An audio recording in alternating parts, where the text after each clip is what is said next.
Let's get to today's Mic'd Up. We like to feature cool stories you don't normally hear around the DMV through conversations, not short sound bites. Today we feature a man who has reimagined DC through incredible maps. Our Adam Longo talked to him about his art and about how his work is trying to make DC statehood a reality. These are my stack of maps. These are all of my maps that I use for all the markets and stuff that I do. This one is one of my personal favorites just because I love the Arboretum, and I think this one turned out really well. This one I like a lot too.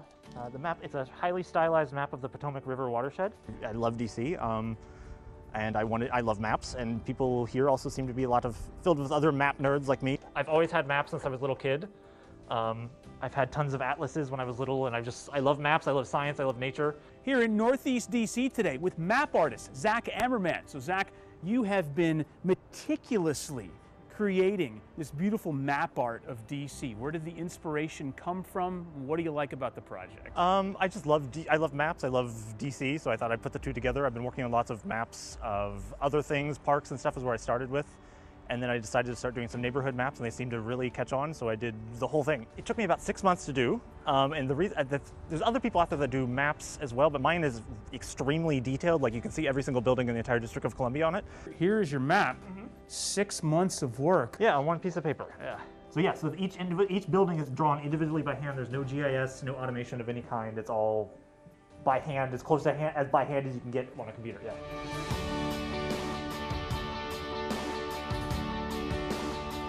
Why are so many of your postcards going to Maine? Well, there's the people organizing a project called the DC Statehood campaign asked me if they could use my map to put on postcards that they're sending to Maine voters to try to get them to get, I think, Senator Angus King to support DC statehood.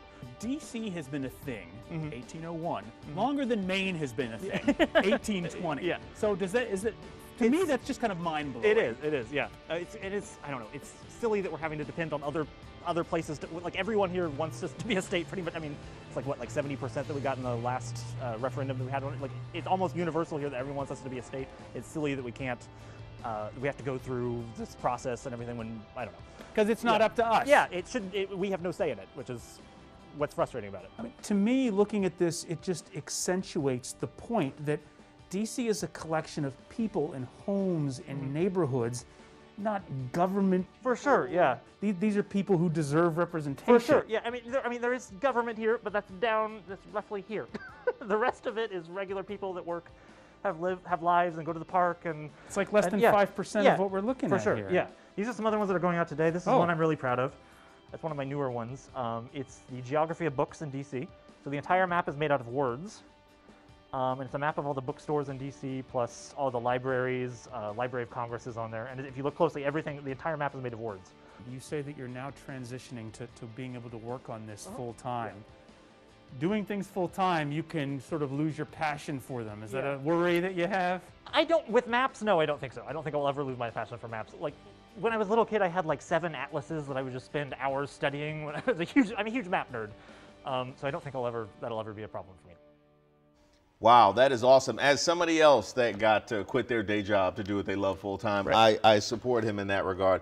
One of the things that's so cool about map art is it looks cool, but it also shows pride of place. Yeah, and it's something that you can really get into and just sort of study. Like he said that as a kid, he would like study maps and study atlases. They have a thing, I hope I can say it on TV, it's like map porn, like food porn, like people who like maps. Like you could search the hashtag on Instagram, nothing inappropriate will come up. It's all just like crazy maps that you can check out. He's done maps of campuses around the area, all the neighborhoods in DC, but this particular one that we were highlighting, this was his labor of love. This was the one that has been the best selling for him so far. Took him 5 months to do. Literally every building in DC. Now, of the postcards that were sent out for this DC statehood campaign, we've got a few of them set up here to show you. These are the ones that went out and were dropped in mailboxes in Maine. So these were targeted to Senator Angus King, who's one of the handful of Democrats who has not signed on to the DC statehood bill in the Senate. Unfortunately, the political reality is that I think last year's Senate hearing on DC statehood is probably the last we're going to hear about it for some time. It's not a winning issue for Democrats right now, and Republicans just see it as this